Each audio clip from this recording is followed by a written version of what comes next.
Hi, this is your friendly neighborhood podcaster. From now on, we're going to play 2 different series at once so no one gets bored. 1 episode from one series, then 1 episode from the other series, and so on and so forth. Thank you, and happy listening.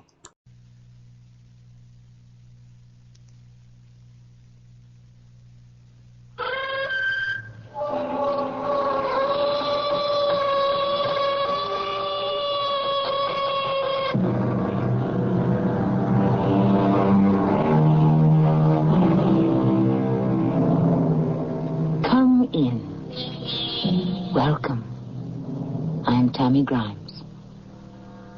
When death and murder become an everyday occurrence, it is generally labeled war. When brother kills brother on the battlefield, it is the most Pyrrhic of victories. Nobody wins, everyone loses. And it is in such times that cowards and heroes abound. We will meet both today, and knaves and cheats, and some American history we're not too proud of. Willie, get me out of here. I can't face that man. He betrayed 1,500 of us. His orders killed us. You've got to face him, Calvin. What are you running away from? Here you accuse the general of a despicable act, of sacrificing 1,500 of our own men without a thought. Cal, you hold the rank of major in the Union Army. Talk to your former commanding officer. Tell him to his face what you think of him and why. Your ghost has come back from Andersonville and orders you to speak up.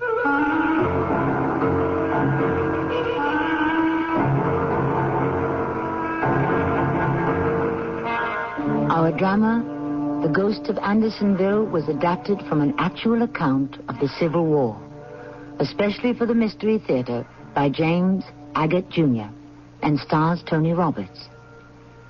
I'll be back shortly with Act 1.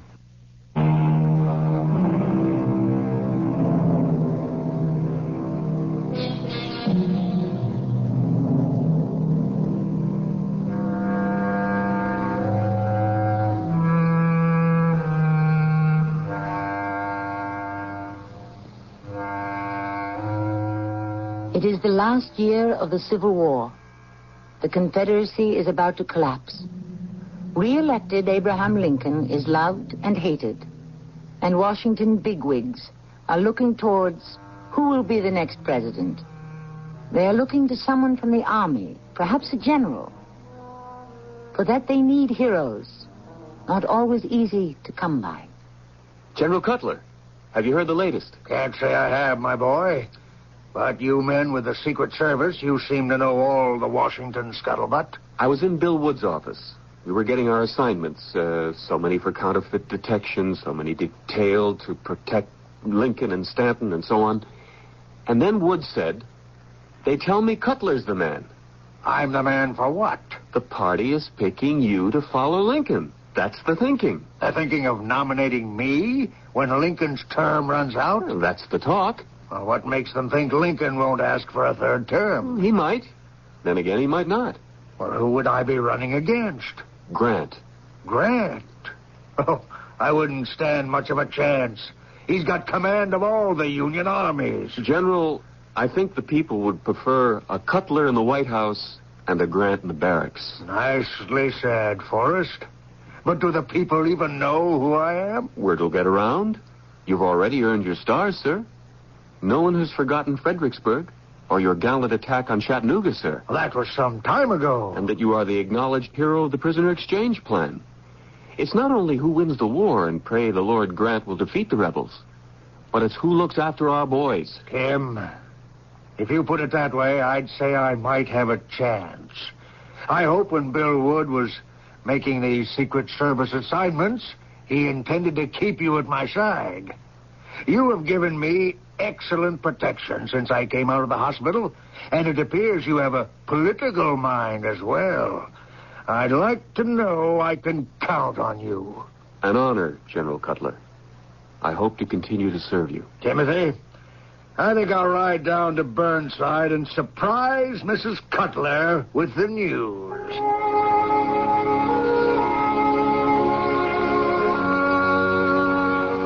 Benjamin, that is the most exciting thing I have ever heard. You should be very proud. Well, I am a little pleased. However, we're a considerable distance from the White House. If the election were held tomorrow, I'm afraid most voters would say, Benjamin Cutler who? I shall have to drum up some ideas to bring me to the attention of the public. What about that prisoner of war who's leaving Richmond for Washington? What about him? Isn't he the last prisoner of war to be returned to us from Andersonville? Yes, but I don't see Doesn't it occur to you that this could be a story that would make all of America sit up and take notice? I don't quite see how. If we arrange to have all the newspapers here the day the prisoner arrives... Now do you see? You mean I welcome him here at Burnside? Benjamin, it is you who have organized the exchange of prisoners. Those rebels we hold here for our brave Union men in Andersonville. Finally, the last prisoner returns home. If you welcome that man, bring him into our home, you become a symbol of the kind of leadership we all look to. Mary, I like that. Well, I'd better get cracking on the idea. I'll talk it over with Tim Forrest. Oh, I'm glad he's still assigned to you. He's so faithful. And quite clever. He's just the one to make the high-level arrangements with Stanton. Stanton? The Secretary of War. He can fix it up to have the man welcomed here in our own home. I wonder if he could get the Army band to play on the lawn. Oh, I can just see it. Major, what's his name? Calvin Russell. Major Russell arrives on the noon train. He's probably accompanied by Red Cross nurses. Is he married? No, he's not. Oh, good. You and I are at the station. We whisk him in our carriage here to Burnside. The band strikes up the Star-Spangled Banner. Reporters from newspapers all over the world are here. Oh, Benjamin, can't you just see it? You must make a marvelous welcoming speech. You might even have some photographs taken. Oh, it's going to be so exciting. The event of the century.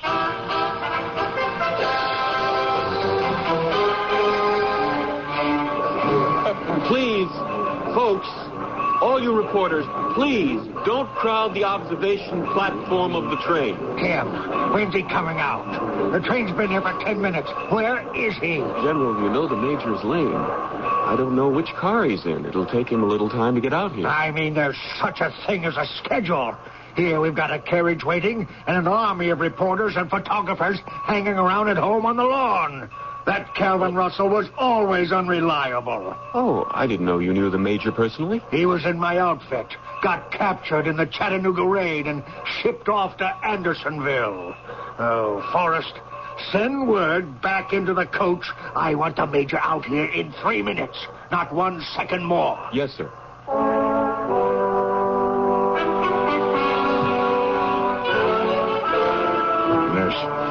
I'm not going out there. Major Russell, everyone has come a very long way to welcome you home. You are taking this ceremony all the wrong way.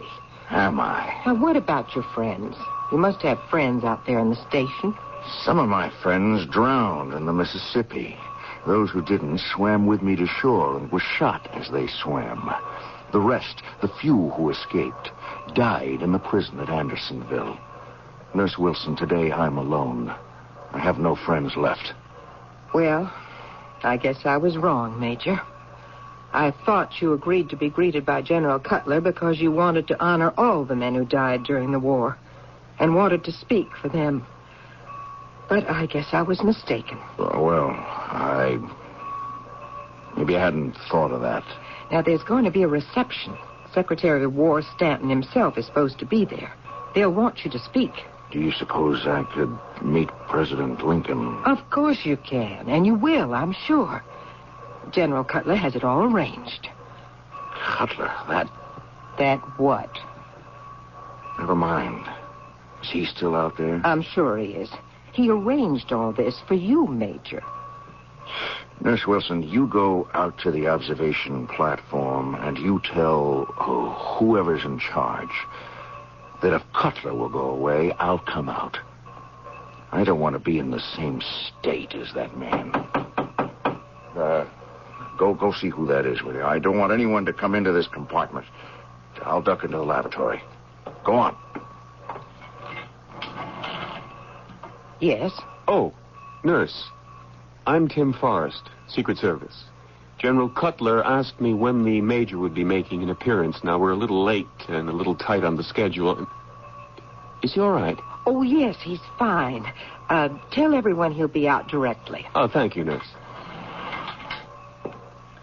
I heard all of that. Why didn't you tell him? Go on, you go on out there and tell him what I told you. Cutler leaves, Russell arrives. Won't you change your mind? I don't wish to have anything to do with the General. He can stay if he wants to, but I'll not see him. Hand me my crutch, please. I'll be waiting right here when you come back. Major, they won't understand. No one has any idea that That's exactly it. No one has any idea what kind of a man he is, but I know. And the dead know. I haven't been in a hell on earth all these months to be welcomed by a man who doesn't deserve his stars. I hate him. I saw him from the window, alive and fat. Well, I'll do what I can. I cannot tell them what you want me to. I'll have to think of something else.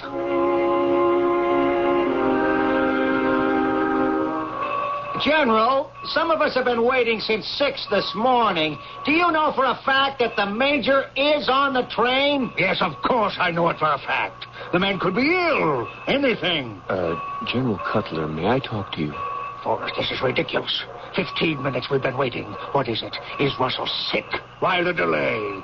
I look like an idiot standing up here on the observation platform, all by myself, trying to answer reporters. There appears to be a slight problem. So what is it? His nurse is on the way out, and she wants to tell you herself.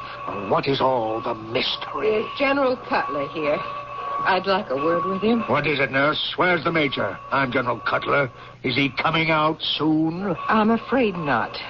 The Major sent his regrets, but he is a little shy, I'm afraid. Shy?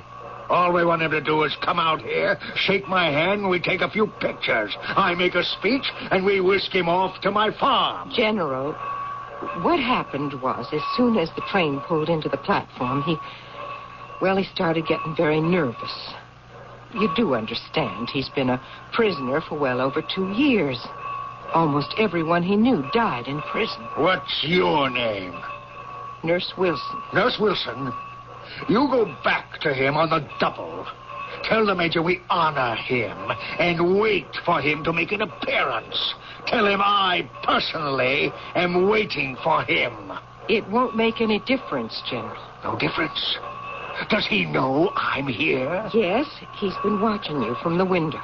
You mean he can see me now? He just said to send his regrets, but right now he doesn't feel like leaving the train. General, may I see what I can do? Please give me a moment. Nurse Wilson, if you'd lead the way, I'll have a talk with the Major. He's coming out! Here he comes! General Cutler, allow me to place the Major by your side. Calvin Russell. Good to see you. So good, my old buddy. I have to make a speech first. Forrest, will you make an introduction, please?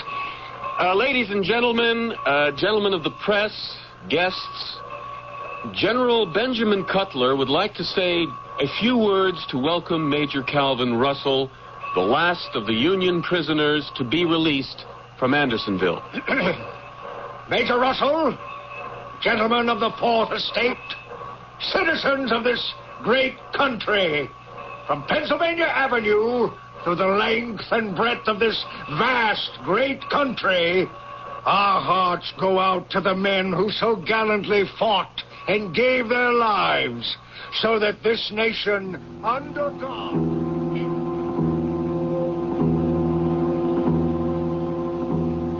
That is why we are honored to welcome from the bottom of our grateful hearts this hero of heroes, Major Calvin Russell. May we have a picture of you, General Cutler, shaking hands with the Major? Excuse me, Nurse Wilson. Will you take me back to my compartment, please? But the picture! What is this?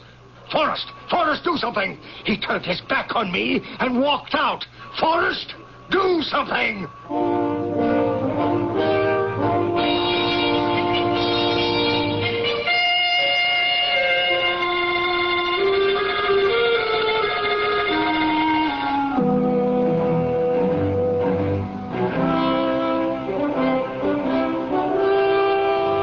Not a very auspicious beginning to a ceremony which General Cutler hoped would solidify his political career. What is it that makes Major Russell turn away from his old commander in the field? At this point, one can only guess it is of such magnitude that the former prisoner of war risks a reprimand or even a court-martial. I shall return shortly with Act Two.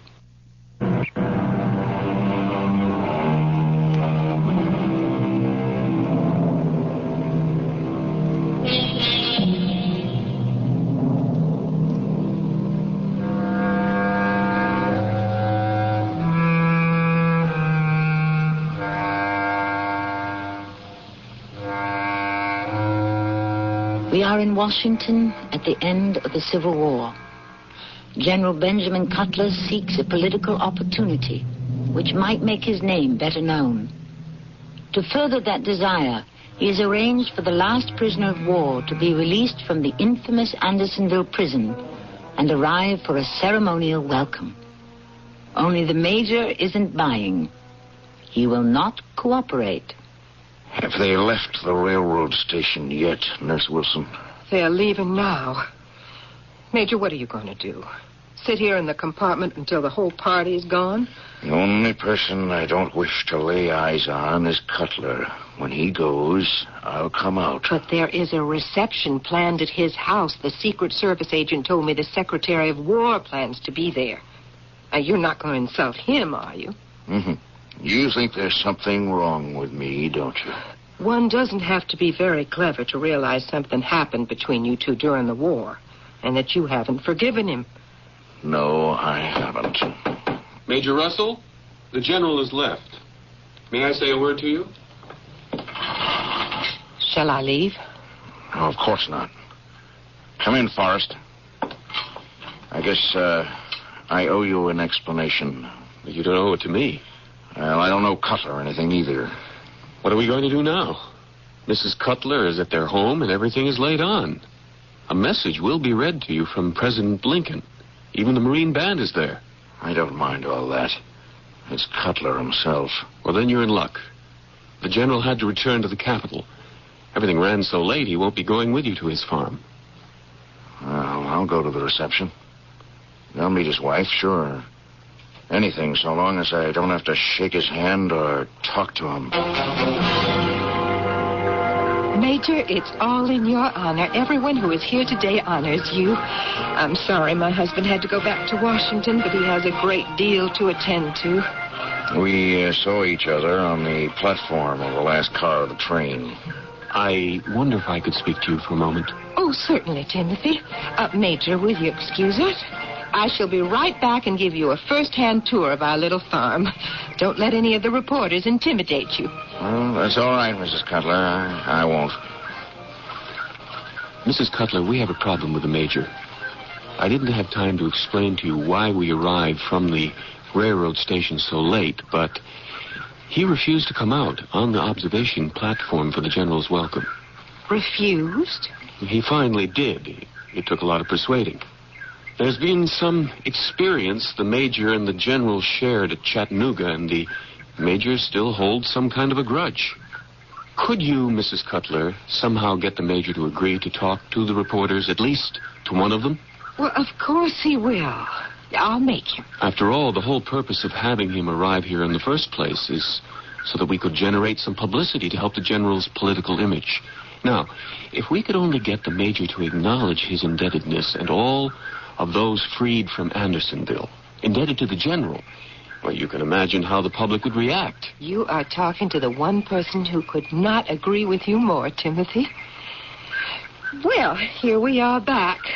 Mr. Forrest, I think that's a wonderful idea, and I suggest you pick up whoever you think will do the best job and have them down by the lily pond. I'll do that. Thank you very much. Now, Major, did my husband tell you of his infatuation with growing water lilies? No, ma'am. No, we never got round to talking about that. He's mad for them. You wouldn't think so, a big burly soldier like him. And now we shall tour Burnside. We named our farm after the Major General himself. Oh. Well, he'd be pleased, ma'am. Yes, over 1,000 acres of good farming land. Well, he'd like that. I want to show you the lily pond. It's quite a little distance down this path. You don't mind that? Walking with the cane, I mean. Mrs. Cutler, with this cane, I've walked to Hades and back, and I intend to keep on walking. I would like to see all the sights on the General's farm. You just show me the way. I'll follow.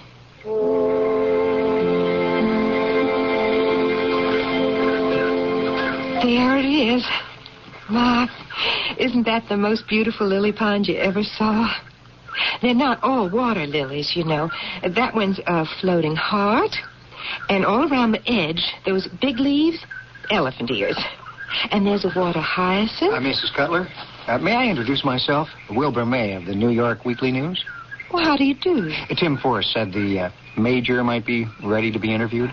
I think so. I hope you agree, Major Russell. You know, there are 150 reporters from up north covering the war, and for me to get first crack at interviewing Calvin is a great piece of luck. Right, Cal? You and the Major know one another? Well, Calvin and I are cousins. We're real proud of you at home, Cal. Well, that's splendid. I think I can safely leave you two alone. Oh, there's only one thing I'll ask of you, Mr. May, and that is, I'd like your readers to know it was General Benjamin Cutler who was responsible for getting so many of our boys out of Andersonville. Certainly. I hope it all goes well. Well, how do you feel, Cal? Did you hear what she said about cussed Cutler getting our men out of Andersonville? Uh-huh. If it weren't for him, there wouldn't have been so many Union boys in Andersonville. Oh, is that so? Well, this is some celebration they got going for you. No, it don't fool me, Willie. Cutler never did anything for anyone but himself. Huh. If it hadn't have been for Cutler, we'd never have been in that prison. We were betrayed. That's the real story. Betrayed by who? Will you print it if I tell you? Come on, what a question to ask. An exclusive with a top-ranking former prisoner of war? Why wouldn't I? Now, for one thing, it knocks the stuffing out of your big Washington hero. General Cutler? Take a load off your feet, Willie, and thank the Lord you got the use of both of them. You know I have to go into a hospital for a wooden leg? Yeah, I'm very sorry about that. Were you tortured at Andersonville? Yes, but that's not how I lost my leg. I'll tell you how. Where do you want me to begin? Well, Cal, it was your war. You tell it. It was November, back in 63. Longstreet had pushed us with our backs to Chattanooga. Bragg did nothing. He just sat there, thinking he could starve out the rebels. We were upriver. And then Cutler got the bright idea to build rafts and float the troops past the enemy and gain a foothold on the southern bank. Williams, how many rafts are ready now? Only enough for about 500 troops, sir. Why are they so slow? I've got to move 2,500 men before dawn. The men are doing the best they can, sir. Russell! Colonel Russell! Has anyone seen Major Russell? General Cutler, yes, sir. What is it, General? Williams tells me the rafts won't be finished before tomorrow night.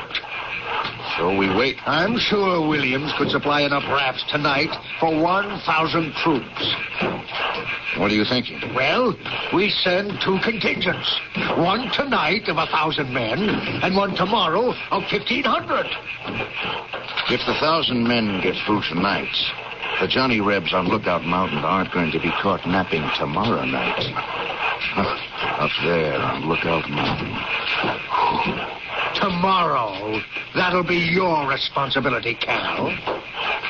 With the 1,500 men. I have every confidence you'll make it. Floating downstream, armed with just our rifles. They'll be waiting for us, and they'll cut us into small pieces. Major, it's an order. And that's just what the rebels did. We never got as far as the southern bank. Of the 1,500 with me on the chained rafts, 1,000 were blown out of the water. 500 were shot as they tried to swim to shore, and the rest of us were rounded up and taken to Andersonville. It was in that action that my leg got shut up. Well, that's never been told. Well, there's only one man to blame, Will, and that's Cutler. He was responsible. When you're locked up and you see 500 men dying of scurvy, no food worth eating, mush for days, weeks, months... I understood it was pretty fierce. You don't know the half of it, Will. My men, the best men in the world, dead and dying all around me. Because one man gives an order against all common logic and common sense, he orders 1,500 floating, sitting ducks to their death. Cal, I can't tell you how horrified and sorry I am. Sending men down the Mississippi like that in two groups may have been a tactical error. It happens in war, Cal. But it shouldn't. I told him not to. We had one chance to make it, not two. Sure, the first rafts got through, but the next night they were waiting for us. But do you hold Cutler responsible for conditions in Andersonville? I do. For those who died there because of him, you bet I do. And he has the nerve, the gall to ask me to be his standard bearer for his political career. I almost exploded when I heard that. All right. I'll write it, Cal. Is there any more you'd like to add? Just more of the same, Willie. Betrayal and hell. I don't like to interrupt you, gentlemen, but I've wonderful news. Mrs. Cutler, the Major has given me all I need. The General has returned. He's here. Isn't that marvelous? Mr. Forrest is just bringing him down. I'm going up the path to meet them. Willie, get me out of here. What am I going to do? You are going to face him, Calvin. What are you running away from? Here you are, accusing the General of a despicable act, of sacrificing needlessly 1,500 of our own men without a thought. Only you are telling me. Cal, you're a major in the Union Army. Talk to the General. Tell him to his face what you think of him and why. Your ghost has come back from Andersonville and orders you to speak up. Here I am again, Major. Sorry I had to get off to the capital of our great nation, but business before pleasure anytime. Benjamin, this is Mr. Wilbur May. He's with the New York Weekly News. Oh, an excellent newspaper. I'd be glad to make a statement. No, Benjamin, not now. You two men will feel more at ease if I take Mr. May off with me. Please, sir, do come along. All right. We'll leave you both alone. Mr. May, may I take your arm? Willie, I'll talk to you later. Calvin, I'm sorry. The way it turned out. Deeply sorry. You scum. You never once admitted you gave that order that killed so many of us. Admitted it? How? How? Publicly. I knew you didn't. I had a nurse who came down especially from Washington. She didn't know a thing about Chattanooga, said no one did. It was unforgivable. I've never forgiven myself either, Calvin. But that was 2 years ago. Why bring it up now? I see them all floating down the Mississippi that night. 1,500 of us. And the gunfire and the screaming. Have you ever heard hundreds of men screaming in agony at the same time? Hundreds diving and falling into the water, hundreds more gasping and drowning, the river red with their blood, all dead, all but a handful, and myself ending up to die by inches in Andersonville. Because cursed Cutler railroaded us to that death. Don't tell me you had no way of knowing. You were the general. I was only a major. I warned you what would happen. Calvin, you're getting yourself all het up. Did you honestly think I would come out of a rebel prison to praise you so that you could hold some political office? Suppose you got elected. What would you do under fire to the American people? Sell them down the river to die? What do you want me to do? I'm sorry. I told you how sorry I was. I have nightmares about it still. But life must go on. Why must it go on, Ben? Why must it go on for you? What are you going to do with that gun? Not for you, life won't go on. Join the others who died in the river and in prison.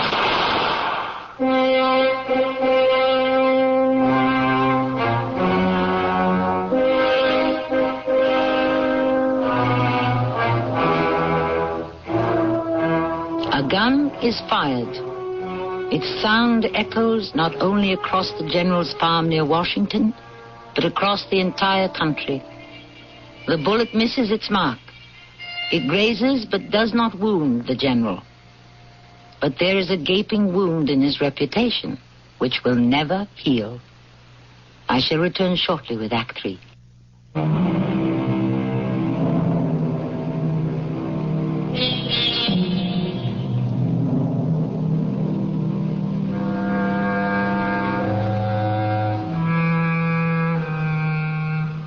It's not easy to arrest a war hero for attempted murder, and General Cutler won't permit it. In the scuffle, he pockets the major's gun and quickly retires to his room. Secret Service agent Timothy Forrest tries to spread the story that what happened was an accident, a service revolver discharging unintentionally. But fear is in the air, and the night is churned by thunder, lightning, and rain. Then it is morning. Is that you, Forrest? Tim Forrest? Wilbur, I'm not too pleased to see you. Have you seen the General? He grabbed that gun of Cal Russell so fast and disappeared. I haven't had a chance to get his side of the story. What they said to each other. How it happened, you know. Oh, I told you it went off accidentally. Tim, I didn't believe that. Have you seen General Cutler? Well, Mrs. Cutler said he may be walking the grounds. He isn't. I've searched every inch of the place. Up at 5 to do it. I want to get to the General before every other reporter in the country shows up. Now, you know where he is. That's your job. Are you sure he's not out there? 1,000 acres? He'll show up. Tim, I've got a press deadline. Why don't we try his room, just in case? Well, I suppose he could have returned and gone upstairs a back way so he wouldn't be seen. Hiding from the press. All right, I'll follow you. No. I can find it alone. No, you don't. If you interview the General, I am going to be there.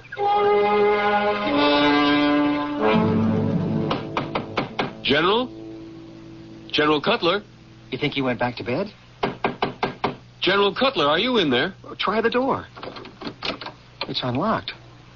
Here, let's go in. Well, there he is, with his back to us, sitting at his desk. General, I'm sorry to disturb you. I hope you don't mind my barging in like this, but Wilbur May here wanted to get a statement. Good Lord. He's fainted. He fell forward. Forrest, what's the matter? Oh, it's his blood. Look on the desk. He's been shot. He just keeled over. Oh, Lord in heaven. I'll get someone. No, it's too late. He's dead. The General's dead. How can that be? He's been dead a couple of hours. Sitting like that with a bullet hole in his head. Leaning back in his armchair and then falling onto his desk. Forrest, I have to write this. All of it. Those powder burns on his temple. He's been shot at close range. Very close. Someone he knew. Someone he let come right up to him. Tim, maybe it wasn't murder. Maybe it was suicide. A shame, you know, what the major accused him of. No, it couldn't have been suicide. Well, what are you really looking for? For the two missing things that might, I said, make me think suicide. But they're not here. Two things are missing? Do you see a farewell note? Any note? A word to his wife? A written explanation why he killed himself? And the other missing item, even more important. If the general shot himself, where's the gun? You're right. Where's the gun? It was murder, and the murderer took it with him. I'll bet a year's wages when they examine the bullet, they'll find it was fired from the major's gun. What are you going to do about Cal Russell? What can I do but place him under arrest? He's the prime suspect. I don't look forward to the next 2 steps. Oh? What's that? Placing the major under arrest, and then finding Mrs. Cutler and breaking the terrible news to her.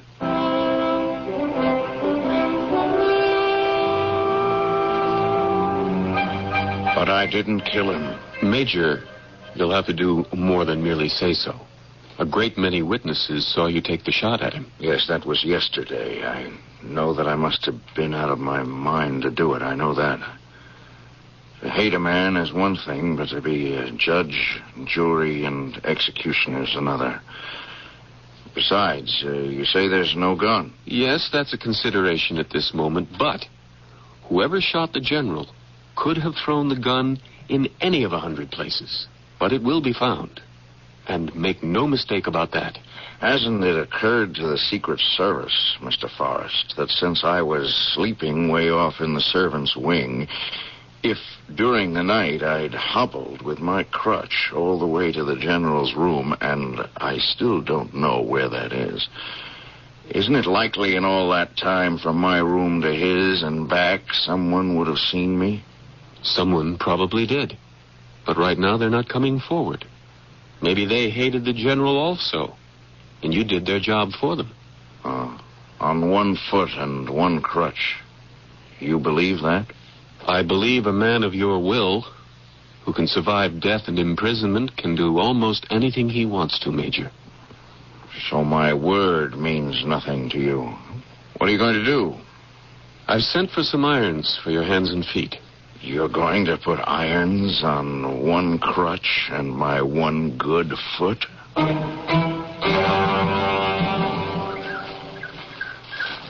You knew he was dead before I saw you, Mrs. Cutler. My maid came and told me, Timothy. You're a very brave woman. You become very acquainted with death when you're married to a soldier. Let's keep walking, Timothy. Mrs. Cutler, are you sure you feel like walking the grounds just now? I feel if I don't keep moving, I shall die.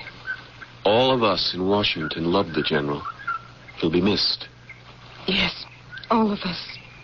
We'll miss him. I'm going to get to the bottom of this, I promise you. It's the last thing I do. I can't tell you how desperate I feel over this tragedy. When I was assigned to the general, it was such an honor. The department trusted me to protect him. Timothy, don't blame yourself. Who else is there to blame? What has Major Russell said? He denies everything. Says he was asleep. Isn't that possible? How can he prove it, Mrs. Cutler? What angers me as much as shames me is the story the Major gave as reason for his hatred for your husband. The more I go over it in my mind, sending rafts with 1,500 men, knowing the rebels must be lying in wait, the more I realize it's a wicked, wicked lie. No, Timothy. It wasn't. Calvin Russell's story of what happened was not a lie. It was the truth? Yes. Every word. Mr. Forrest, how long am I going to be kept under restraint? I've sent for the Attorney General. He'll decide. Did you grant me my request? Yes, I did. Oh, that must be her. Come in, Mrs. Cutler. What have you done to him? He's in irons, Mrs. Cutler. Oh, no, that is horrible. It's horrible. Timothy, you must undo those irons immediately. I'm sorry, but I cannot. I must wait for the Attorney General and the prosecutor of the military court. We are treating him worse than the Southerners did in Andersonville. No one was hobbled like this. I can't bear it. I won't have it. I'm truly sorry, Mrs. Cutler, but the Major is the only suspect we have at the moment. I can't have a human being treated this way.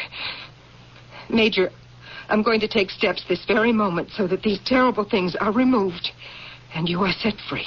Well, how do you aim to do that? I'm going to show you who killed my husband. You know that? I have known it since the night he died.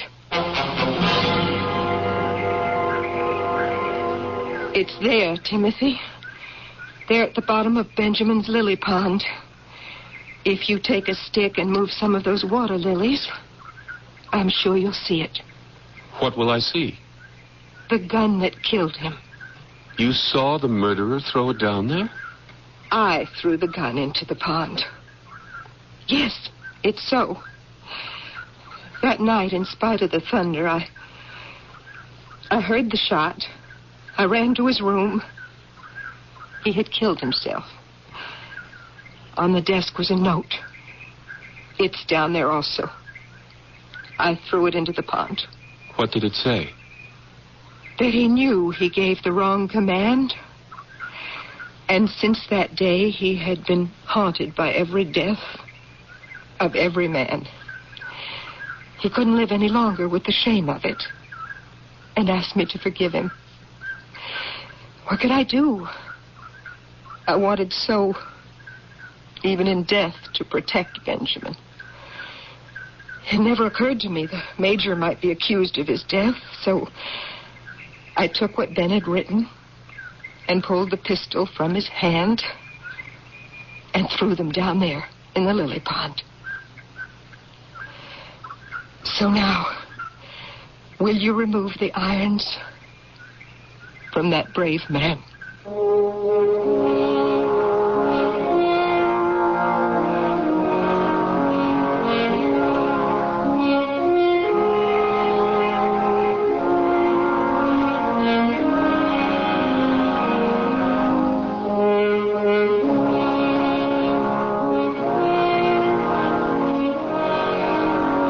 As I said before, this slightly tarnished piece of Americana is a tale of the brave and the mistakes and tragedies that followed.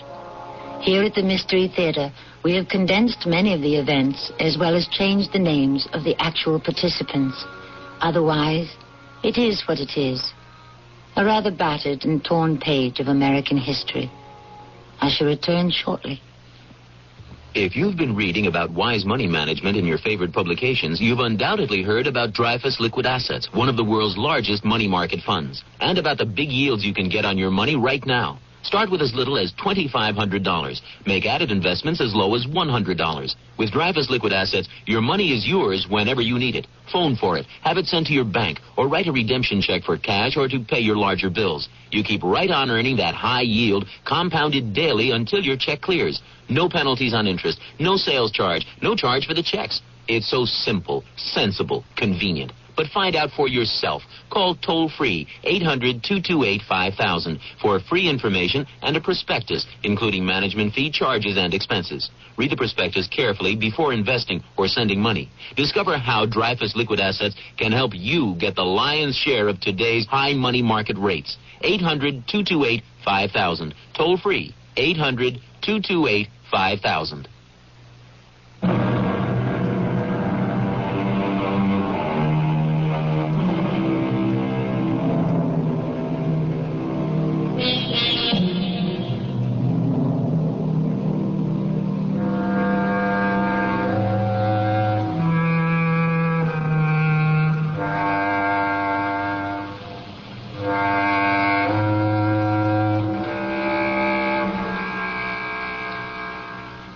Socrates said it so very much better than anything I could devise. So permit me to speak his words. The long, unmeasured pulse of time moves everything. There is nothing hidden that it cannot bring to light. Nothing unknown that may not become known. The history of the great events of this world is little more than the history of crimes.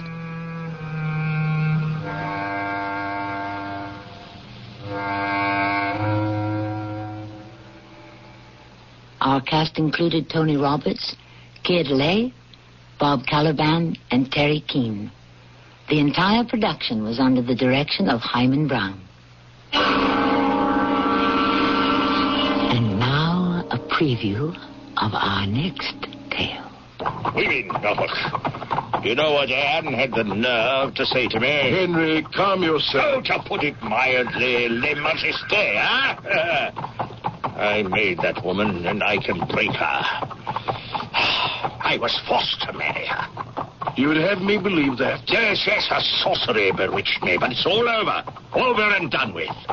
It's because of young Jane Seymour, isn't it? Well, might be. Well, she's a charming creature. I won't be punished if I marry her, I can assure you of that. Your Majesty, who has punished you? Who would dare? For a wise man, you talk like a fool. A man is denied a son. Is that not the Lord's displeasure and anger? Well, I shall marry her first.